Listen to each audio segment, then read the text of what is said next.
ನೋಡಮ್ಮ, ಸ್ಪಷ್ಟವಾಗಿ ತಮಗೆ ಕೊಪ್ಪಳದಲ್ಲಿ ಹೇಳಿದ್ದೀನಿ, ಗಂಗಾವತಿಯಲ್ಲಿ, ಬೆಂಗಳೂರಲ್ಲಿ ಎಲ್ಲೇ ಹೇಳಿದರೂ ಕೂಡ. ಸೊ ನಾನು ಭಾರತೀಯ ಜನತಾ ಪಕ್ಷಕ್ಕೆ ಏನು ಇವಾಗ ವಿಲೀನ ಅನ್ನುವಂಥದ್ದು ಪ್ರಶ್ನೆ ಬರಲ್ಲ ಸರ್. ಯಾವುದೇ ಕಾರಣಕ್ಕೂ ಕೂಡ ನಾನು ಮೊದಲಿಂದ ಕೂಡ ಹೇಳ್ತಾ ಇದ್ದೀನಿ, ದೇಶದ ಜನರ ಒಂದು ಮೂಡ್ ಇವಾಗ ಏನಿದೆ ಅದರಂತೆ ಇವತ್ತು ಪ್ರಧಾನಮಂತ್ರಿ ಮೋದಿ ಅವರಿಗೆ ಸಹಕಾರ ಕೊಡೋ ವಿಚಾರದಲ್ಲಿ ನಾನು ಅಲಯನ್ಸ್ಗೆ ನಾನು ಸಿದ್ಧವಾಗಿದ್ದೇನೆ ವಿನಃ ಯಾವುದೇ ಕಾರಣಕ್ಕೂ ಕೂಡ ನಮ್ಮ ಕಲ್ಯಾಣ ರಾಜ್ಯ ಪ್ರಗತಿ ಪಕ್ಷ ವಿಲೀನ ಮಾಡುವುದಾಗಲಿ ಅಥವಾ ನಾನು BJP ಪಕ್ಷಕ್ಕೆ ಸೇರ್ಪಡೆ ಆಗೋದಾಗಲಿ ಎರಡೂ ಕೂಡ ಆಗೋದಿಲ್ಲ.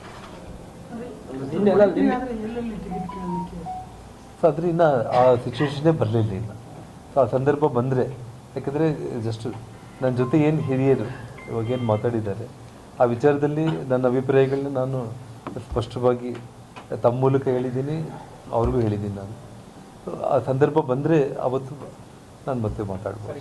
ನಿನ್ನೆ ಸದನದಲ್ಲಿ ನೋಡ್ತಾ ಇದ್ದೀವಿ, DK ಶಿವಕುಮಾರ್ ತಮ್ಮ ಜೊತೆ ಬಹಳಷ್ಟು ಆತ್ಮೀಯತೆ ಇದೆ ಅಂತ ಕೈಯೆಲ್ಲ ಹೆಚ್ಚುವ ಪ್ರಯತ್ನ ಮಾಡಿದ್ವಿ. ಏನು ಕಾಂಗ್ರೆಸ್ಗೆ ಏನಾದರೂ ಸೆಳೆಯೋ ಪ್ರಯತ್ನಗಳೇನಾದರೂ ನಡೀತಾ ಇದೆ? ಹಾಗೇನಿಲ್ಲಮ್ಮ. ನಮಗೆ ಒಂದು ನೋಡಿ, DK ಶಿವಕುಮಾರ್ ಅವರು ನಮಗೆ ಮೊದಲಿಂದ ಕೂಡ ಅಂದರೆ ಸುಮಾರು ಒಂದು 25 ವರ್ಷಗಳಿಂದ ಕೂಡ ಒಂದು ಒಳ್ಳೆಯ ಸ್ನೇಹ ಸಂಬಂಧಗಳೆಲ್ಲ ಇದೆ.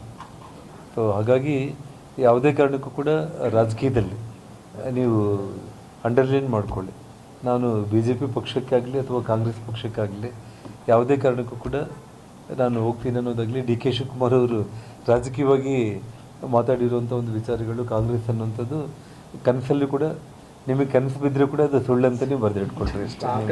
ನಾವು ಏನಂತಂದರೆ ನಾವು ನೋಡೋ ದೃಷ್ಟಿಯಿಂದ ಅಂದರೆ ತಾವು ನನಗೆ ಅರ್ಥ ಆಗುತ್ತೆ ನೀವು ಯಾವ ಉದ್ದೇಶ ಇಟ್ಕೊಂಡು ಪಾಯಿಂಟ್ ಕೇಳ್ತಾ ಇದ್ದೀರಿ ಅಂತೇಳಿ, ಹಾಗಂತಲ್ಲ. ಬಟ್ ಅವರು ಯಾವತ್ತೂ ಕೂಡ ನನ್ನ ಜೊತೆಯಲ್ಲಿ ಯಾರೂ ಕೂಡ ರಾಜಕೀಯ ವಿಚಾರಗಳು ಮಾತಾಡಲ್ಲ.